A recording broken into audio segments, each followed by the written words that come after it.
welcome back. Well, today I am joined by Dr. Hovanesian, who is here on behalf of Harvard Eye. Well, Doctor, how are you today? I am great, Lisa. It's so good to see you. It's been kind of this rainy, almost sunny, not sure what it wants to be day. This must be springtime we're getting into, huh? Yeah, well, we're excited because if you say springtime, that means the clocks are going to change and I will have lighter later. I So I'm welcome it. thrilled. Yeah, I'm so with you. A little more daylight would elevate everybody's mood, wouldn't it? I think so. I think In so. these strange times. Yeah, Right. well, that's So, true. And, we're making a lot of progress these days with vaccinations and things. But, something sure. to talk about, of course, hasn't changed. I mean, glaucoma is still something that we still have to deal with. It doesn't change because of COVID. So I'm sure you are now seeing people and you're wide open and all the protocols, correct? Yeah. Yeah, we've put in place a lot of precautions to help protect patients, and anybody who's in the office will encounter those. Hopefully, it doesn't create inconvenience, but also creates a sense of security. And thankfully, all our patients have been very understanding and desire protecting themselves and helping each other to helping us to get through this. Exactly. So maybe help me understand what glaucoma is and what are some things people need to be aware of. Yeah, glaucoma, most of our viewers probably have a friend or, who has glaucoma or a family member because it is quite common. And glaucoma is a disease where high pressure, and that's the fluid pressure inside the eye, causes very slow and painless and really no symptoms, but loss of tissue in the optic nerve. And I have a picture here of an optic nerve side by side. It's the same eye taken several years apart. And in the first picture, picture A, you can see in the center of that orange circle in the middle where the blood vessels are coming out is a very small valley or pale area, very small. But in the other picture with the arrow, you can see that pale area has become bigger. Well, this eye has glaucoma and the optic nerve is losing its substance, losing its tissue. And at the stage in the right picture, this patient hasn't gone blind, but they've lost some tissue, lost some of the redundancy that we all have. So if this were to continue, eventually the patient would lose vision. We need to intervene and stop that pressure from being too high. So Now, is that something that you check for every time you have an eye exam? Yeah, the eye pressure is really a standard part of a complete eye exam, as is an examination of the nerve. And whenever there's suspicion for abnormality, then and then we get a little bit more more closely watch, and we do other tests to really evaluate both the structure and the function of the nerve to see if glaucoma is happening. Okay. It's not just pressure that we measure. Okay, and which part of the test is it? Is that the one where the air is in the eye? Because So we don't use a puff test, at least not in our office. There are not too many offices that use the air puff test. In our office, you'll know it's being done when you see a blue light that gets very close to the eye, and it comes close enough to get a sense of the pressure in the eye. Doesn't hurt one bit, but it's it's part of the exam. We do virtually every visit for virtually every patient. And they don't. So the puff test is not something that is done anymore? It's not comfortable for most people. Most people tell us, gosh, I hate the eye pressure test because it's so uncomfortable. And it's also not as accurate as the one I just described. Okay. So the standard test is what we call applanation pressure measurement, which is what we use. So boy, it would seem that I haven't had my eyes checked in a while. well, maybe you're due, and I think I do. No kidding. Right. Maybe that's one of the reasons why I never went, because I didn't like that part. Yeah, you're not alone. A lot of people, just kind of dread that. Ooh, it's going to get close, and I know it's going to happen at some point. It's some part of anxiety, that we all have. It's like, I hate that thing. Well, that's good to know that you don't have to go through that anymore. So that's great. Dive a little further into the eye here. You have a great slide that kind of separates everything. Yeah, so there's a cutaway picture that shows the anatomy inside the eye, and it shows, what we've done is taken the front of the eye, and you see the dome cornea coming up on one side, and then you've got the iris, what gives the eye its color. And the blue dotted line that's, shows where fluid is made behind the iris in the pars plicata of the ciliary body. And that fluid percolates around the lens of the eye, which is also shown there, and into the front chamber. and then it exits through a meshwork, channels, tiny little channels where the blue line ends in the front on the upper part. And that's how fluid leaves the eye. But in glaucoma, in the common form, that space is wide open as it is in the picture, but the fluid just has trouble getting through the filter, getting into those channels.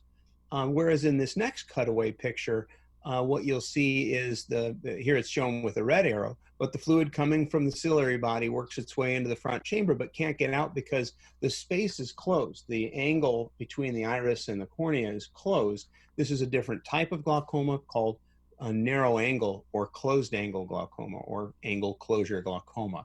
The first type that I showed you, where the anatomy is normal, but the fluid has trouble exiting, that's the much more common type of glaucoma that we see. And it's the one that usually we treat by putting patients on drops. And drops require at least once a day medication in the eye, and it's not fun, and it costs something because drugs are expensive. And so we know that an awful lot of people don't get all their drops in, however hard they try. It's downright, difficult. Right. So we've been looking, and we've developed some wonderful technologies to help people who have glaucoma to keep their pressure low, but to not have to take drops. And so some of these involve surgery. Here's a picture of something called an eye stent, and I've shown this before on your morning program. And what we're looking at here on the bottom of the screen, that looks like waves of clouds, that's actually the edge of the iris, way out in the angle. You can't see this area, but that's the edge of the iris, in that angle between the iris and the cornea. And these two little circular buttons that you see that are on the left and right allow a new open channel so fluid can bypass that filter, if you will, that we call the trabecular meshwork, that normally in open angle glaucoma prevents the fluid from escaping. So now fluid can escape the eye and the pressure will come down without taking drops. And this is commonly done, typically with cataract surgery, so that it's a real simple procedure, painless. You'll never see or feel these stents in your eye, but they can, in most cases, help patients get rid of their drops. Now you said it's rather painless. I mean, is that because you're numbing the eye? Does it require a cut? We have to go inside the eye to do it. And so there is an opening made in the surface of the eye. Typically, this procedure is done with cataract surgery. Okay. Cataract surgery is such a common procedure that it's a perfect time to pair it with a glaucoma surgery. So for some patients who have glaucoma and cataract, they end up choosing to have their cataract surgery a little bit earlier because they want to get the benefit of both procedures. Doing this procedure with cataract surgery adds about 2 or 3 minutes to the procedure. It's not complicated. It doesn't take long. It's not painful. It doesn't have any common complications. It's pretty easy to do for the patients and the doctor. And cataract surgery itself takes maybe 10 minutes. So it's not a long or complicated experience for most people.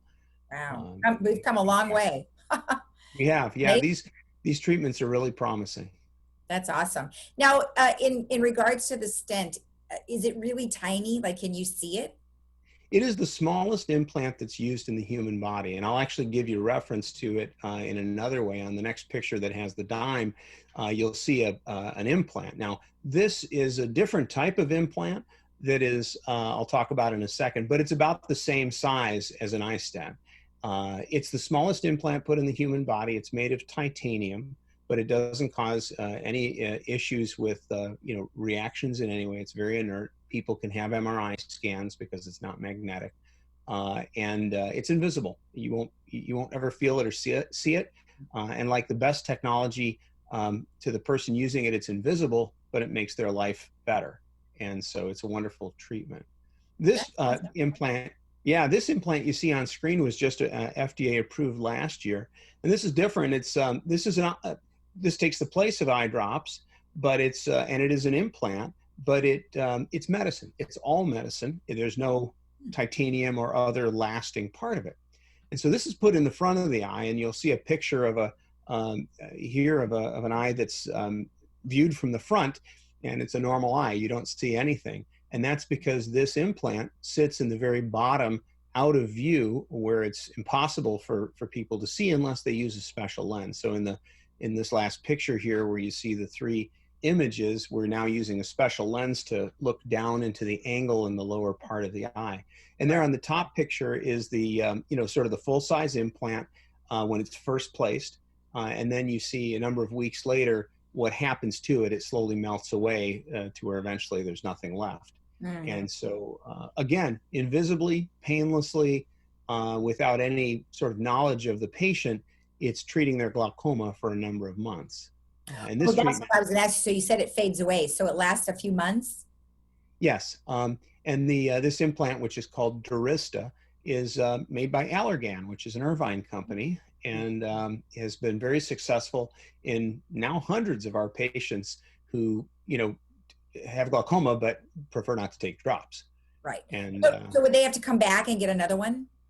Yeah. So treatments like this can potentially be repeated. We also have laser treatments that can take their place. We have a variety of treatments nowadays that really depend upon the type of glaucoma, the severity of the glaucoma, how high the pressure is. I think probably if there's one take-home point I would give our viewers, it's that if you or a loved one has glaucoma, number one, it's not something to be scared of because we have very effective treatments. It's extremely rare for somebody to ever lose their vision from glaucoma. Mm-hmm. Number two, typical patients, all they would need to do is either take eye drops or have one of these alternative treatments that helps to reduce or eliminate eye drops so that they can live a life they live with glaucoma, their life is not affected by glaucoma. Right. And that's what we're here for, is to help our patients live better lives with wonderful vision. Exactly. So wait, one thing I did want to ask is that you said the majority of people who have this implant, it coincides with a cataract surgery, but so is it generally the case that someone that has glaucoma has cataracts? Well, so that's a great question, and it's a source of some confusion. So the eye stent in particular is one type of implant, and there are others as well. The eye stent in particular is generally placed during cataract surgery because that's when it's paid for. Insurance companies, Medicare, and the FDA designated it as a procedure that's done with cataract surgery. It could be placed at any time, but we want it to be covered by insurance. To answer your question about do glaucoma patients get cataract, if we live long enough, we all get cataracts. And glaucoma is a disease of people, that increases in its frequency as people get older. So it sort of tracks along with cataract. And so frequently when people have had glaucoma diagnosed, they also have some degree of cataract. So I see. What age do you start to see glaucoma? Well, we can see it even in children. It's more typically at least middle-aged adults, and certainly by the time we get into our 60s, the incidence goes up. So that's why we look for it at every age, because it truly is the silent thief of sight. It's terrible nickname, and that's why it's important for everyone. Certainly, if you're over 40, to have an eye exam annually by a qualified eye doctor, and wherever you go, it's fine as long as they're doing a thorough exam, including eye pressure and looking in the back of the eye at the optic nerve. That's all part of a proper exam. So here's an interesting question for you. So if somebody has already had LASIK, is it unlikely that they'll get glaucoma, or does it matter one way or the other? That's a great question, because LASIK is so common. LASIK does not cause or prevent glaucoma, but it can hide some of the signs of glaucoma in some cases. If you've had LASIK for particularly a high correction, if you had real strong glasses before, when we do LASIK, we remove some tissue from the cornea. It's microscopic amounts. You can live just fine without it. But thinning the cornea with LASIK can cause the pressure test to read lower than it actually is. And so we have to be careful and not just check the pressure, but also look at the optic nerve. And we frequently measure the thickness of the cornea if we're ever suspicious about glaucoma, because we want to sort of calibrate our pressure test and know that we're getting an accurate one. If the cornea is thin, we need to adjust by a few points the eye pressure. So a little bit of a complicated answer to your question. Yeah, you know what though, but that's interesting because I think with folks who may have LASIK, it's like, wow, there's nothing wrong with my eyes. Everything's great. Yeah, I see right. just fine. I don't have any of the issues. And so, like you said, it's very possible that's hiding Yeah, something. So a that's great point. great to know. Yeah, it's a great point. Even if you've had LASIK and have great vision, you still need an eye exam. Even if you'll never need eyeglasses again, you still need an eye exam to make sure you're not developing these diseases that can rob you of your sight. Exactly. Great information. Thank you It's so always much. good to see you. I hope that was helpful, and it's Yeah, nice to see you, and enjoy this as we turn into springtime and longer days. We're looking forward to more time outdoors and enjoying more beauty in the world. exactly. Thank you so much. Nice to see you. Stay well. You too. And we'll be right back after this.